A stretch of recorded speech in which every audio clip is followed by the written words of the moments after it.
السلام عليكم. السلام عليكم.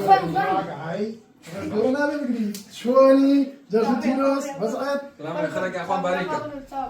فن السلام عليكم. هاي ما مرة شوني ماشي. لما جامعة شو لك دقاق هاي هلسا لو سوي ما عندنا تجربة برا مش كذا ده بخيرات الماني كردو. خذ من بيوم نازل ياسين بخيرات الماني. كاكا تججني مني تججني من الله كاكا أول شراسة ميواني بيجي سيادة دارش بخدها بيخوانا كاكا يستو بو هل ناس يخو ورجلي جام كي تبرتوا اما ججني تو يسد لا ججني قاو رجلك بتاعت عروش تستك ده خوش شاد در برن تلقتن ولا تقانن والله راسك عريب واري سام ججني خو مانا ججني مسلمانا ججني يو كسانك بروجون ونرجع كل عبادتنا كل ما رمضان ما هديك انا خوي قولوا بو مسلمانا كتو خدنا برضو خوشي ناجيري مالي وياتو هديك خوي قال قبول مالي اما ججنا اصلا ججني يمك نفري واهي لنرجع انا رجوا غير وربا كيف خوي قوري وخوي قصرو ما قال ججنا بيرزاك لا مش ما دام يشتريو بجامعك وعيبك هكا تعقد من تعقد وش تعنية تعقد من يبقرن چی تاقد نیا بگره ای تو مسلمانی ای خوای گور داوی لك خوشی شاد در بری لم روجا